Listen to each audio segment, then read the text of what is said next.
Mourinho's sensational return to Real Madrid has Perez finally lost the plot. Manchester United are looking to pinch a star striker from AC Milan, while Pep could be set to take charge of a national side. And is Endrick actually heading to the Premier League? All this and much more in today's episode. Before we get into the news, do me a quick favor and hit that like button. It's the single most important thing you can do to help this channel grow and keep these videos coming. Done? Let's dive straight in. Jose Mourinho is heading back to the Santiago Bernabeu, not as a backup, but as the priority candidate. According to Florian Plettenberg, Jorge Mendes and Florentino Perez have been in direct talks for days. Contract details aren't causing any holdups. Mourinho is ready.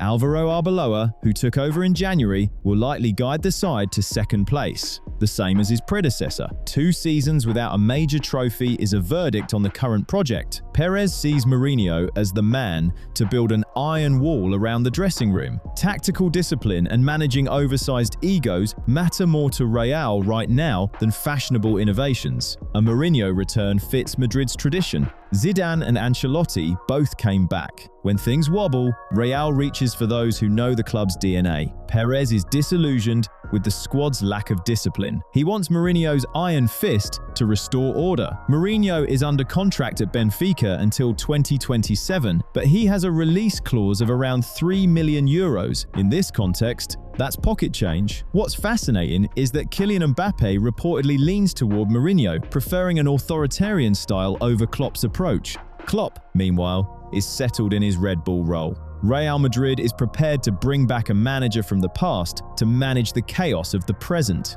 It's not just a change, it's a statement about the state of the club.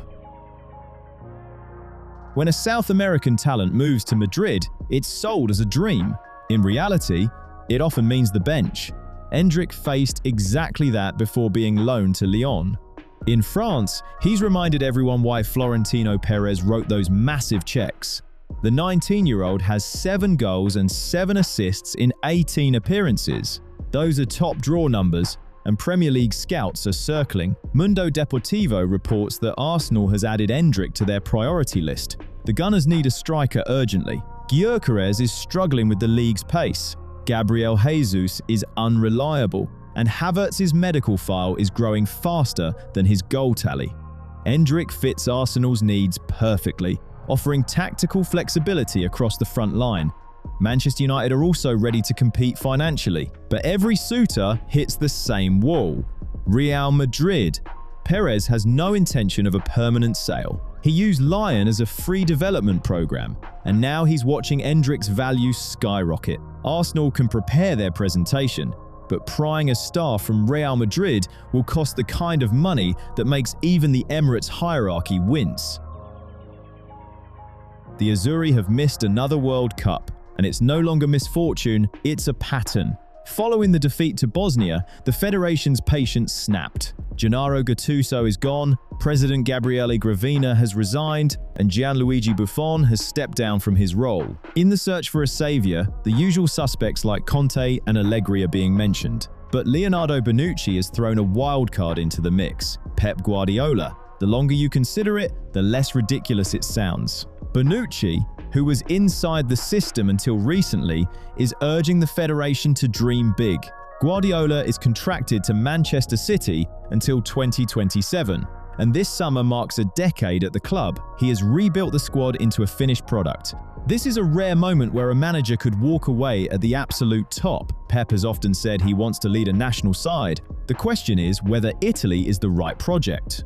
Italy right now is a wound. 3 consecutive World Cup absences mean that Euro 2020 was an epilogue, not a beginning. Guardiola won't turn this squad into winners in a year. He needs time. But would Pep sign a long-term deal with built-in allowances for failure? He demands total control over everything, from the youth setup to nutrition. At the international level, that's impossible. He'd see his players once every few months, which is like conducting an orchestra through a brick wall.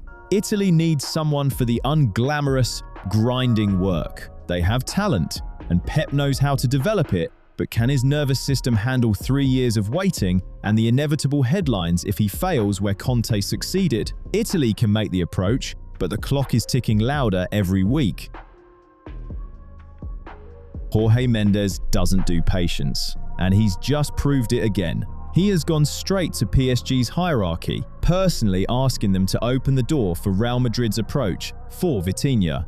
The super agent is tired of watching this saga drift, so he's applying direct pressure. VITINHA name has been linked to the Bernabeu for weeks, and according to El Nacional, Mendes has now taken a concrete step, formally requesting that Paris open talks. From Real's perspective, the logic is flawless. VITINHA has grown into a world-class operator.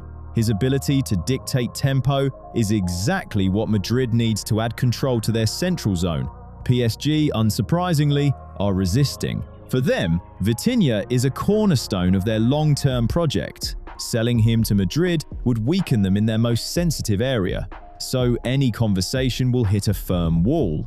As for the player, he's handling this with class. He's openly sympathetic toward Real Madrid and realizes a move of this stature is a peak career opportunity. However, VITINHA won't force his way out or cause a scene. He wants a civilized negotiation. Right now, the operation is gathering momentum. Mendes made the first move, Real is watching, and the final word belongs to PSG. If the Parisians soften their grip even slightly, this could become the biggest deal of the summer. The only question is, who blinks first? Morgan Gibbs-White is finally ready for a big move, and Nottingham Forest might not be able to stop it this time. Both Manchester clubs have moved from casual interest into serious territory. Football Insider reports this has gone beyond speculation. Last summer, Forest fought off Tottenham by threatening legal action and pressuring the player into a new contract. Repeating that trick will be impossible. Gibbs-White has outgrown the City ground. With 22 goal contributions this season, 13 of them Premier League goals. He's no longer just a good mid-table player, he's a star. Manchester United see him as a perfect fit for their midfield rebuild. His versatility allows him to play deep or high, filling the gaps left by expected departures. Manchester City's interest is even more tactical. Guardiola reportedly views him as the long-term successor to Bernardo Silva. His intense pressing and intelligent positioning map directly onto City's philosophy. A year ago, owner Evangelos Marinakis intervened personally to keep him. Now, Forest's chances look slim. Their leader and captain is becoming a player the club can no longer justify keeping off the market. It's the cold arithmetic of modern football. The only question left is who puts together the best package and how much Forest can extract before that door closes for good. Marcus Rashford scored his 7th La Liga goal against Getafe, but that hasn't made his permanent move to Barcelona any easier. As the season ends, Camp Nou accountants are picking through the figures. The buy option is €30 million, a number that has Laporta reaching for excuses instead of his checkbook. Hansi Flick has given Rashford the green light, but at Barca, manager approval and bank transfers rarely arrive together.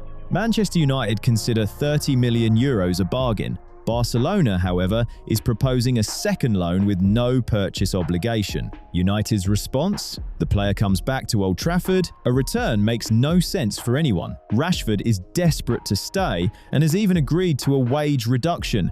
Ironically, his desperation gives Barcelona leverage to stall. It's a triangle of mutual stubbornness. On paper, Rashford is a steal at $30 million. He has 13 goal contributions despite starting only 15 matches. Financial constraints are real, but this feels like deadline day brinkmanship. United doesn't want back a player who has mentally moved on, but they won't be bullied by a skint Spanish club. Either Barcelona finds the cash, or United blinks and accepts another loan, which would be a massive blow to their pride.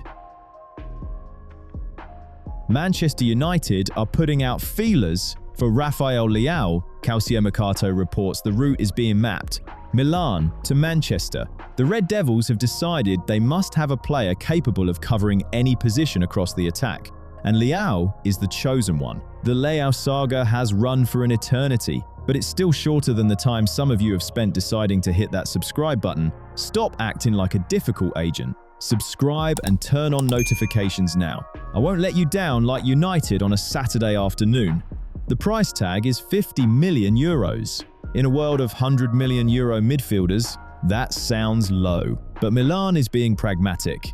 Leao has 2 years left on his contract, and his influence has slightly faded after 5 seasons. With Barcelona's interest cooling, United has a clear path. United can easily meet Milan's financial demands. Their strategy is simple. To compete in 4 competitions, they need an excess of quality. Having 2 elite options in every position is a survival requirement. Signing Leao provides the flexibility that has been painfully absent in crucial moments. His Milan chapter is ending, and Manchester United are positioning themselves to write the finale.